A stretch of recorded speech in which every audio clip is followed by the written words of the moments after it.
Hello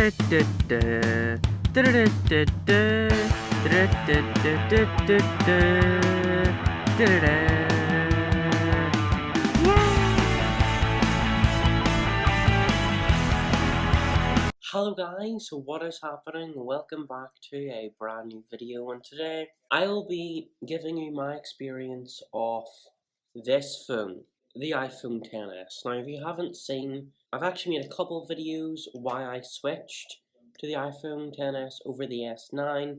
I made a video about this case that I got. It was pretty cheap. It says it's a genuine Apple case. I do believe it is. The leather feels real. Smells like leather, but it was cheap. I think it was because Apple's phasing out the 10 cases in exchange for the XS. I may be wrong, that's what I believe to be the case. If we just take this phone out of the case for review purposes, but I do keep it in a case. Don't really go for folio cases, but I can keep my student ID card. The price was okay, it's a good case, so I just decided whatever, and I like the colour. It did get wet a couple times, and it is leather, so that's one of the disadvantages of owning a leather case. But I did get a new bag, so that should be okay. So I did get the gold color because it's sexy as f***. Like honestly, this color, one of the best, one of the really perfected. I liked rose gold. I have a rose gold iPad and MacBook, but this has really perfected the color. The design is just amazing in my opinion, but let's go into the bad parts first. Now, I was going to originally script this video, but because I used this phone and I've been using it for a month, well, over a month, but might as well just say a month, whatever. I should know what the disadvantages and advantages are without writing them down, because I use this in my daily life. So if it's really that much of a disadvantage, I'd remember, you know what I'm saying? There really hasn't been that many disadvantages of using this phone. Android, people say, oh, it's more customizable, and the more you use an iPhone after using an Android phone, this does become apparent. So for example, in the Bluetooth settings, I have the option, I made a video about my earbuds, where you can turn off phone audio, so I accidentally pressed it twice. That calls the last person you call. When I want to pause it, I accidentally tap it twice or whatever, and I don't want that to happen. On Android, it's much easier to go in, turn off phone audio. I don't think it's the case here. There's apps here. I can't, for example, say for example I want to move Letterboxd, or IMDb, because it's there. Go here. It doesn't, you can't bring it there. You have to bring it there, so it's not as customizable, the home screen. That's a pretty poor example, but people have been saying that the home screen isn't as customizable, so I wanted to try and show that to you. But you can add folders, so overall it's pretty fine for me. It's just in general, it does show its limitations. You're typing something, if we go into notes for example, it's just petty things, but we type in just random shit. On Android, I could move this quickly to here, proving me to be a liar, but it's really harder to find a specific part to tap it. You have to drag this over, but maybe some apps it works and some apps it doesn't. I'm keeping this in because in some apps you can't drag the line to go to a specific part. You can't tap it to go to a specific part. But whatever, it's pretty petty because the phone is so good, there's not many things to complain about. Android is always going to be better in customization, and Apple's very locked down, which I can agree with, that's a thing. But because of the good parts of this phone, I don't care. So not many downsides, I could probably think of some whenever I end the video, but major ones that annoy me every goddamn day, it's not there. Siri could be better, actually. Whenever I say, hey, you know, I don't want to, hey, something, something, something, Siri. Siri is not very, but pretty limited compared to Google Assistant. Say, for example, I want to set a stopwatch, for example, till 6 o'clock. Siri says, I can't set a stopwatch for a specific time. Then I have to create a goddamn alarm. but on Android and Google Assistant, you can create for a specific time.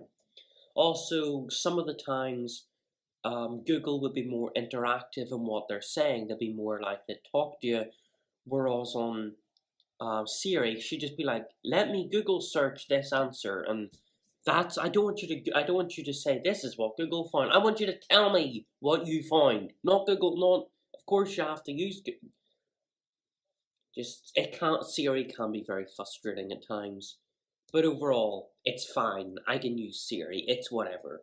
It's just small petty things. I do still prefer notification management on Android. The reason why I don't know. The notifications have improved an awful lot from iOS 11. So notifications are getting there, should we say. One of the bad things I've noticed is you can't change your notification sound from what I've gathered. Like, it isn't as easy to change your notification sound than it is on Android. And with the ringtone, say I want a specific song, I can't find a way to get a specific song that isn't on the iTunes store. So in terms of sounds and haptics, it isn't as customized as it is in Android, where there's more options. Let's talk about the good parts. First off, the screen's provided by Samsung, so the screen is good. Face ID has gotten used to me over the period of time I've had it, so Face ID is good. AirDrop has been a really good advantage of using this phone over an Android phone. The iOS exclusives are the reason why I have an iPhone. A big reason. Say I want to airdrop a video, say I'm recording this on my iPad because I'm talking about my phone, so I need it here to show you. I record a video from my iPad or my iPhone, airdropping that to my MacBook because I'm not in any way, shape or form editing a video on my iPad. Airdropping that over is really airdropping a document I'm working on. I was working on it on my Mac, say I want to work on it on my iPad. It's so goddamn easy. AirDrop is probably one of the biggest features of Apple that I love. AirDrop is absolutely amazing. iMessage is fine. I'd say it's a little bit overrated because whatever. But I can sync my messages from my iPhone to my MacBook. It just happens. It just does. I don't have a cellular iPad, so it does still come up. But if I had a cellular iPad, the messages would be a bit better, I think. It still works. So that's been a good thing. The camera. This isn't a review. This is just going over things I like and dislike, which is kind of a review, but whatever. I'll show some example pictures, videos, whatever, right here, right now. But the camera has been really good. This is also a test of the mic while we're at it. So this is just a little camera shot. You can also zoom into things. Zoom into that PS4. So it's got up to 6 times zoom when we're recording a video. 10 times zoom when we're not. When we're taking a picture.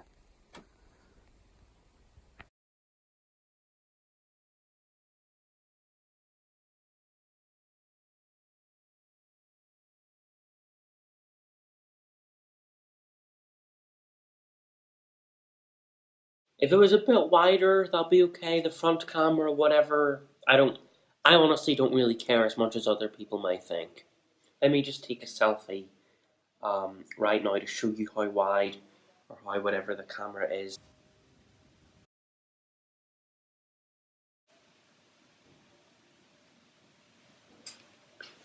So it's fine. You do need to put it back a little bit, but overall it's whatever. You don't hold up your phone to this like to your face to take a picture, you know. So it's not a massive deal or anything. It's just something to think about. I like updates because updates are quicker. Because Apple knows what software and hardware they're making. The speakers have also been really good. Hey, Siri, open YouTube. If I can give you an example of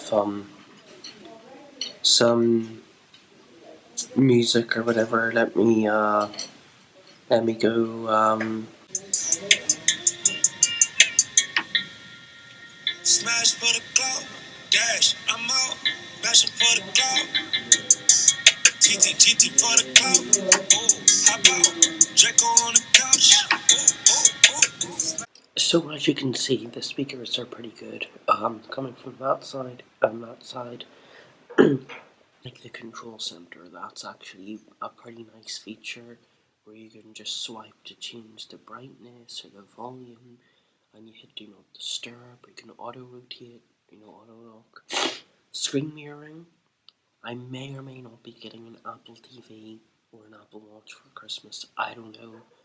Um, that overall, like, this phone is pretty good. This is just like a quick 1 month impressions of the phone.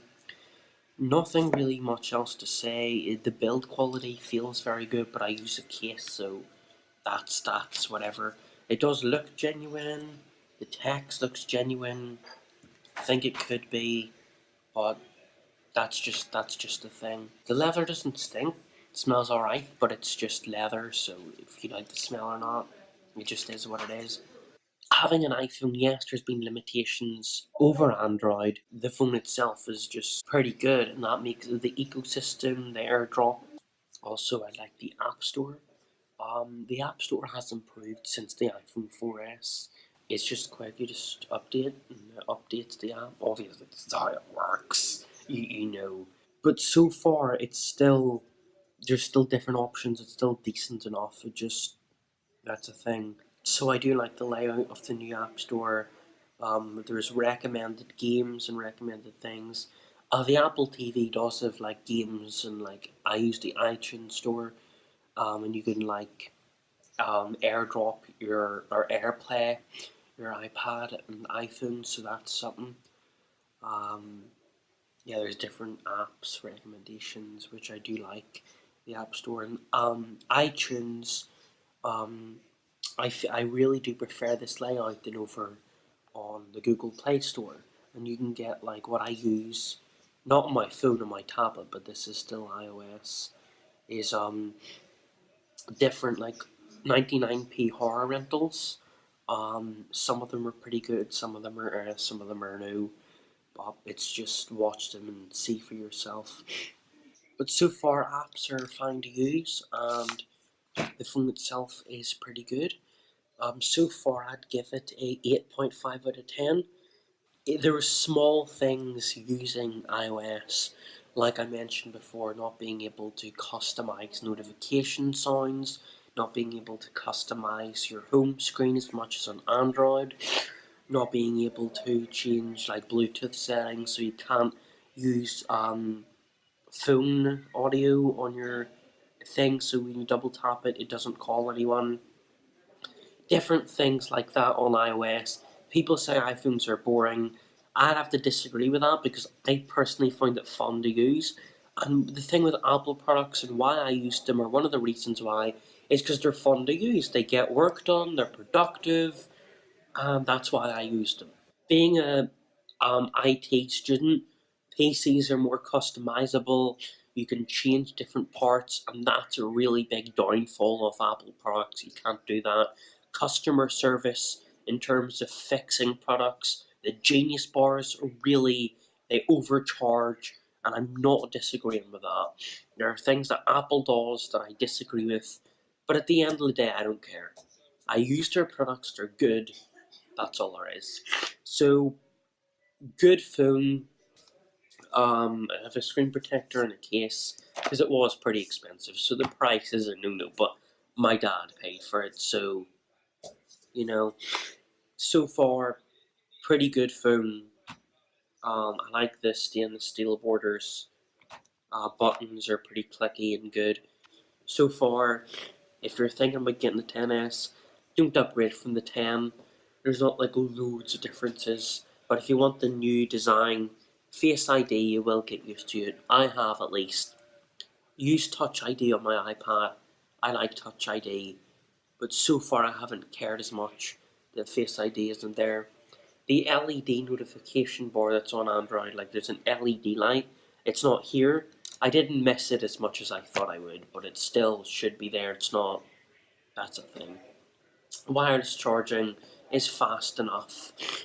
So far, I've had mainly good reviews with the phone. Thank you for watching, and I'll see you in the next one, guys. Peace out.